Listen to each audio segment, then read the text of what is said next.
Hi friends, how are you all? Welcome to my channel Padmavati Art Food and Life. இன்னைக்கு ஒரு ரொம்ப இந்த பக்கம் அதாவது நார்த் சைடுல எல்லாம் வந்து ரொம்ப ட்ரெடிஷ்னலான ஒரு ரொம்ப ஹெல்தியான ஒரு ஐட்டம் ஒரு டிஷ் தான் பண்ண போறோம். ராஜ்மா மசாலா பண்ண போறோம். ராஜ்மா மசாலா, இந்த ராஜ்மா மசாலா வச்சுட்டு ராஜ்மா சாவல், அதாவது இந்த பக்கத்துல எல்லாம் சாதத்தோட சாப்பிடுவாங்க. அப்புறம் வந்து சப்பாத்தி, பூரி, ரொட்டி, பராட்டா எல்லாத்தோடையும் இது சாப்பிடலாம். ரொம்ப அருமையான சைட் டிஷ், ரொம்ப ரொம்ப ஹெல்தியான ஒரு ஐட்டம் தான் ராஜ்மா. இதை நன்னா வந்து நான் ஒரு 6லேருந்து 7 மணி நேரம் ஊற வச்சுட்டு இந்த மாதிரி குக்கரில் நல்லா அது பாருங்கள் சூப்பராக வெந்திருக்கு. இந்த மாதிரி நல்லா வேக வச்சுட்டேன் பாருங்கள். இந்த மாதிரி நல்லா சூப்பராக ஒரு 6 மணி நேரம் 7 மணி நேரம் ஊறினதுக்கப்புறம் நல்லா உப்பு போட்டு குக்கரில் எப்படியும் ஒரு 6 விசில் விட்டுருக்கேன். 6 விசில் விட்டு நல்லா வெந்திருக்கு. அதோட வந்து ஒரு 3 உருளைக்கிழங்கும் வேக வச்சுருக்கேன். இதுதான் ஃபஸ்ட்டு இன்க்ரீடியன்ட்ஸ்லாம் நான் டிஸ்கிரிப்ஷன் பாக்ஸில் போடுறேன், நீங்கள் பார்த்துக்கோங்க. This is the first ingredient of rajma masala. ராஜ்மானா என்ன, நம்ம காராமணி தான், அதுலேயே பெரிய சைஸ் காராமணி. இந்த காராமணி இந்த கலரில், இந்த ரெட் கலரில் இருக்கிற காராமணியில் வந்து ரொம்ப அயன் சக்தி ஜாஸ்தியாக இருக்குது. ரிச் ப்ரோட்டீன், ரிச் அயன், எல்லாமே இது ரொம்ப ரொம்ப ஹெல்தி. ஸோ இதுலேயே ஒயிட் கலர்லேயும் இருக்குது காராமணி, அது வேணாலும் நீங்கள் பண்ணலாம். நம்ம வந்து சின்ன காராமணி, நம்ம சவுத் சைட்லலாம், நம்ம தமிழ்நாடு அந்த சைட்லலாம் நம்ம சின்ன காராமணி யூஸ் பண்ணுவோம். இது வந்து பெரிய காராமணி, இதுதான் ராஜ்மான்னு சொல்லுவாங்க ஹிந்தியில். ஸோ இந்த ராஜ்மா மசாலாவுக்கு ஃபஸ்ட்டு ராஜ்மாவை ஊற வச்சு நல்லா 7 மணி நேரம் ஊற வச்சு ஒரு 8 விசில் விட்டுருக்கேன். அதோட சேர்த்து உருளைக்கிழங்கையும் வேக வச்சு தோல் உரித்து வச்சுருக்கேன். இதுவும் வெந்திருக்கு. இதோட அதர் ஐட்டம்ஸ்லாம் சொல்கிறேன். அதர் என்னென்னு, வெங்காயம் பொடியாக 2 வெங்காயம் பொடியாக நறுக்கி வச்சுருக்கேன். தக்காளி வந்து ஒரு 3 தக்காளியை இந்த மாதிரி நல்லா அரைச்சி வச்சுருக்கேன். இது கேப்சிகம், ஒரு கேப்சிகம், ஒரு அந்த மிளகா இருக்கு இல்லைங்களா, கொடை மிளகான்னு சொல்லுவோம் கேப்சிகம், அது ஒரு கேப்சிகம். 2 க்ரீன் சில்லி கொஞ்சம் காரத்துக்காக. இது வந்து இந்த மாதிரி நான் நறுக்கி வச்சுருக்கேன், பொடியாக போட்டு நறுக்கி வச்சுருக்கேன். அப்புறம் இஞ்சி பூண்டு 1 டீஸ்பூன் நானே கையால் இது பண்ணி வச்சுருக்கேன். சேர்த்து அரைச்சி வச்சாலும் ஓகே, இதோட சேர்த்து அரைச்சாலும் ஓகே, இந்த மாதிரி பொடியாக இது பண்ணி வச்சாலும் ஸ்மாஷ் பண்ணி வச்சாலும் ஓகே. அதுக்கப்புறம் கொஞ்சோண்டு ஒரு துளியோண்டு புளியை இந்த ராஜ்மாவோட வேக வச்ச தண்ணி இருக்குது பார்த்தீங்களா, அதில் வந்து கரைச்சி வச்சுருக்கேன். இது ஃபுல்லாகவே புளி தண்ணி கிடையாது, இது ராஜ்மா வாட்டர் தான். ஜஸ்ட் ஒரு டேங்கி டேஸ்ட்டுக்காக துளியோண்டு புளி. இது இந்த பக்கத்துலலாம் போட மாட்டாங்க. ஆக்சுவலி அமெச்சூர் போடுவாங்க, இல்லைன்னா லாஸ்ட்டில் லெமன் புழிவாங்க. நான் வந்து அதனுடைய டேஸ்ட் வேறு மாதிரி இருக்கும். நான் கொஞ்சோண்டு நீர் புளி, இத்திரூண்டு புளியை கரைச்சி இந்த தண்ணியை வேஸ்ட் பண்ணாமல், வேக வச்ச தண்ணியை துளி கூட வேஸ்ட் பண்ணாமல் இதில் எடுத்து வச்சுருக்கேன். அதில் கொஞ்சோண்டு புளியை போட்டு கரைச்சி வச்சுருக்கேன். இவ்வளோ தான் இன்க்ரீடியன்ஸு. அதுக்கப்புறம் மசாலான்னு எடுத்துட்டோம்னாக்க, இப்போ ஆயில் வந்து தாளிக்கிறதுக்கு கடல் எண்ணெய் தான் எடுத்துகிட்டு இருக்கேன், கொஞ்சம் ஜீரகம், இவ்வளோ தான் நான் தாளிக்க போகிறேன். பிகாஸ் நான் போட போகிறது ராஜ்மா மசாலா. ராஜ்மா மசாலா இந்த மாதிரி கடையில் கிடைக்கிறது, ஸோ அதை வாங்கி நீங்கள் யூஸ் பண்ணிக்கலாம். ராஜ்மா மசாலா கிடைக்கல அப்படிங்கிறவங்க கரம் மசாலா யூஸ் பண்ணிக்கோங்க. கரம் மசாலா போடலாம்.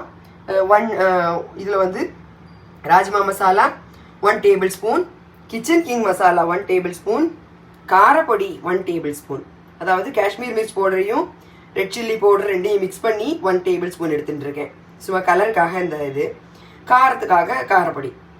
ஸோ இவ்வளோ தான். இப்போ வந்து அடுப்பில் இல்ப சட்டி காஞ்சிருச்சு. ஒரு 1 டேபிள் ஸ்பூன் கடலெண்ணெய் ஊற்றுறேன். எண்ணெய் லைட்டாக காய ஆரம்பித்தோடனே நம்ம இதில் ஜீரகத்தை போடுறோம். ஜீரகம் மட்டும் போட்டால் போதுமா, வேறு எதுவும் போட வேண்டாமான்னா, இதில் நான் ராஜ்மா மசாலா போடுறதுனால வேறு எதுவும் தேவையில்லை. அப்புறம் ரொம்ப ஜாஸ்தி மசாலா வாசனை வந்துடும், அது யாருக்கும் இங்கே எங்கள் வீட்டில் பிடிக்காது. நீங்கள் வேணும்னா பட்டை, அதான் சின்னமன்னு சொல்லுவோம் இல்லையா, அது, ஏலக்காய், கிராம்பு, அப்புறம் பே லீஃப், இதெல்லாம் நீங்கள் இந்தமாரி ஜீரகத்தோடு சேர்த்து தாளிச்சுக்கலாம். கொஞ்சம் மசாலா நல்லா சாப்பிடுவோம் அப்படிங்கிறவங்க தாளிச்சு போட்டுக்கலாம். நான் இதில் ராஜ்மா மசாலா போடுறதுனால, இந்த பாருங்க ராஜ்மா மசாலா இதுமாரி கிடைக்கிறது, அது போடுறதுனால நான் வந்து போடலை. இப்போ வந்து ஜீரகம் நல்லா பொரிஞ்செடுத்து இந்த வெங்காயத்தை போடுறேன். இதில் வெங்காயம் நல்லா பொடியாக நறுக்கி வச்சுருக்கேன். ஜஸ்ட் இது கலர் மாறினா போதும்.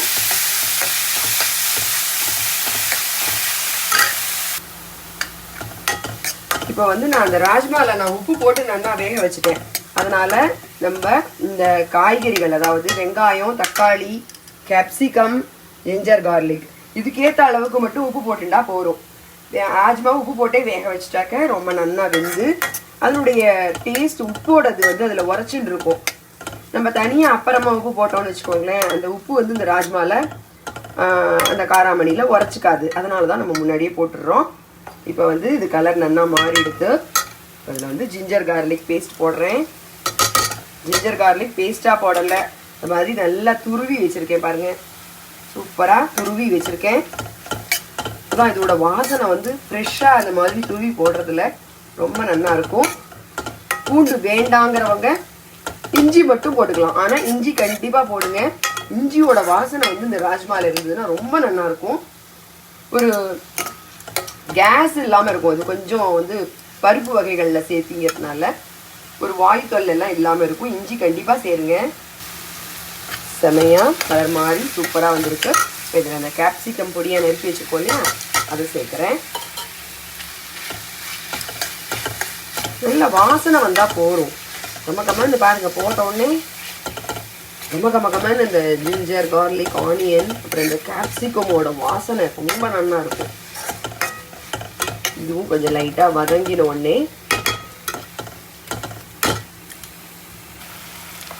கேப்சிகமும் நல்லா வதங்கிடுச்சு. இப்போ இந்த தக்காளியை பேஸ்ட்டை போடுறேன். இதில் உங்கள்கிட்ட டொமேட்டோ பியூரி இருந்தாலும் போடலாம். ஒரு டேங்கி டேஸ்ட் ரொம்ப நல்லா இருக்கும். என்ஹான்சிங்காக ஃபஸ்ட் கிளாஸாக இருக்கும். நல்லா ஒத்தாப்பில் இதை நான் அரைச்சிட்டேன். தக்காளியை நீங்கள் நறுக்கி வேணாலும் போடலாம். அரைச்சிட்டாக்கா உங்களுக்கு அந்த டேஸ்ட் வந்து ரொம்ப நல்லா இருக்கும். அதனால தான் நான் வந்து இதை அரைச்சிட்டேன். ரொம்ப நைஸாக அரைக்காமல் ஜூஸரில் தான் அரைச்சி வச்சுருக்கேன். ரொம்ப நைஸாக அரைக்க தேவையில்லை. இப்போ இதில் நம்ம என்ன பண்ண போகிறேன்னு நீங்கள், இது ஆக்சுவலி இது ஃபுல்லாக புளி தண்ணி கிடையாது. நான் மறுபடியும் சொல்கிறேன். இந்த ராஜ்மாவை வேக வச்சோம் இல்லையா, அந்த தண்ணியை வேஸ்ட் பண்ணாமல் அதில் துளியூண்டு ஒரு பிஞ்சு புளி கரைச்சி ஒரு டேங்கி டேஸ்ட்டுக்காக இதில் ஊற்றுறோம். நம்ம இது வேண்டாங்கிறவங்க நீங்கள் அம்ச்சூர் பவுடர் யூஸ் பண்ணிக்கலாம். அம்ச்சூர் பவுடர் வந்து மசாலாலாம் போடுவோம். இப்போ இந்த ராஜ்மா மசாலா, கிச்சன் கிங் மசாலாலாம் நான் எந்த ஸ்டேஜில் போடுறேனோ அந்த ஸ்டேஜில் நீங்கள் அம்ச்சூர் பவுடர் போடுங்க. அம்ச்சூர் பவுடர் போடுறேன் அப்படிங்கிறவங்க, புளி வேண்டாம் அப்படிங்கிறவங்க அம்ச்சூர் பவுடர் யூஸ் பண்ணுங்கள். அப்படி இல்லைன்னா அம்ச்சூர் பவுடரும் எங்களுக்கு பிடிக்காது அப்படின்றவங்க நீங்கள் கடைசியாக அடுப்பெல்லாம் ஆஃப் பண்ணிவிட்டு லாஸ்ட்டில் ஒரு மூடி லெமன் பிழிஞ்சிக்கோங்க. அப்போ தான் ரொம்ப டேஸ்ட்டாக ரொம்ப நல்லாயிருக்கும். இந்த ஸ்டேஜில் இது வந்து ராஜ்மாவோட தண்ணியை தான் எடுத்திருக்கேன். அதனால ராஜ்மாவில் நான் ஆல்ரெடி உப்பு போட்டு வேக வச்சதுனால இந்த தக்காளி, வெங்காயம் இதுக்கான உப்பு மட்டும்தான் போடுறேன் நான். இல்லைன்னா உப்பு ஜாஸ்தியாக போயிடும். இந்த தக்காளி, வெங்காயம், கேப்சிகம் இதுக்கு வேணுங்கிற உப்பு மட்டும் போடுறேன். ஏன்னா நான் ஆல்ரெடி ராஜ்மாவில் உப்பு போட்டு வேக வச்சுட்டேன். ஸோ இது நல்லா கொதிக்கட்டும். இது நல்லா இப்போ ஒரு கொதி வந்துடுச்சு. இந்த கொதி வர ஸ்டேஜில் இந்த காரப்பொடியை கொஞ்சம் போடுறோம். உப்பு போட்டாச்சு. இப்போ வந்து Kashmir mirch powder and red chilli powder ரெண்டையுமே half டேபிள் ஸ்பூன், அதாவது ரெண்டும் சேர்த்து 1 டேபிள் ஸ்பூன் எடுத்திருக்கேன். அப்புறம் கொஞ்சோண்டு மஞ்சப்பொடி போட போகிறோம். ஒரு 1 டீஸ்பூன் மஞ்சப்பொடி போட்டிருக்கேன். 1 tablespoon காரப்பொடி plus Kashmir Mirch பொடி ரெண்டும் மிக்ஸ் பண்ணி போட்டிருக்கேன். ஏன்னா ஆல்ரெடி நம்ம 2 பச்சை மிளகா வேறு போட்டிருக்கோம். கேப்சிகமோடையோ போட்டு நறுக்கி வச்சுருக்கேன். ஸோ அதனால் காரம் வந்து அதுலேயும் இருக்கிறதுனால நான் ஒரு ½ டேபிள் ஸ்பூன் தான் காரப்பொடி போட்டிருக்கேன். காரம் உங்களுக்கு ஏற்ற மாதிரி போட்டுக்கோங்க. எங்கள் வீட்டிலலாம் கொஞ்சம் காரம் நல்லா சாப்பிடுவாங்க, அதனால நான் காரம் போட்டுருக்கேன். நீங்கள் வேணும்னா காரம் கம்மி, வெறுமனே காஷ்மீர் சில்லி பவுடர் மட்டும் போட்டால் போதும். ஏன்னா இந்த ராஜ்மா மசாலா, இந்த கிச்சன் கிங் மசாலாலையும் கொஞ்சோண்டு உங்களுக்கு காரம் இருக்கும். அதில் இந்த மிளகு அந்த மசாலாலாம் இருக்கும், அதனால் அதுலேயும் காரம் இருக்கும். அதனால் இது நல்லா கொதிக்கட்டும். நல்ல ஒரு கொதி வந்து பச்சை வாசனை போக வாசனையாக வரட்டும். அதுக்கப்புறமா பார்க்கலாம். பாருங்கள், இது பாருங்கள் நல்லா தலைன்னு கொதிச்சுடுது. இப்போ இந்த ஸ்டேஜில் இந்த உருளைக்கிழங்கு இங்கே வேக வச்சுருக்கேன் இல்லையா, அதை ஜஸ்ட் இப்படி கையால் ஒரு நசுக்கிக்கோங்க.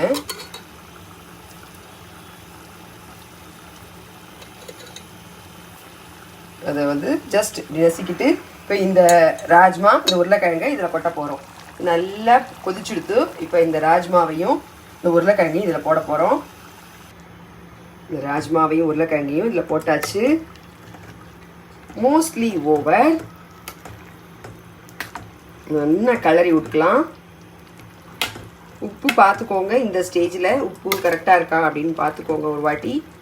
இந்த ராஜ்மாவில் நல்லா உப்பு உரைச்சின்னு இருக்கும். ஏன்னா நாம் வந்து ராஜ்மாவை குக்கரில் வேக வைக்கும் போதே உப்பு போட்டு வேக வைக்கிறதுனால இந்த ராஜ்மாவில் நல்லா உப்பு, ராஜ்மா உருளைக்கிழங்கு ரெண்டுலேயுமே நல்லா உப்பு உரைச்சின்னு இருக்கும். அதனால சூப்பராக இருக்கும். தனியாக நீங்கள் இந்த மாதிரி கொதிக்கிறப்ப உப்பு போட்டிங்கனாக்கா அது வந்து அந்த ராஜ்மாவில் உரைச்சிக்காது.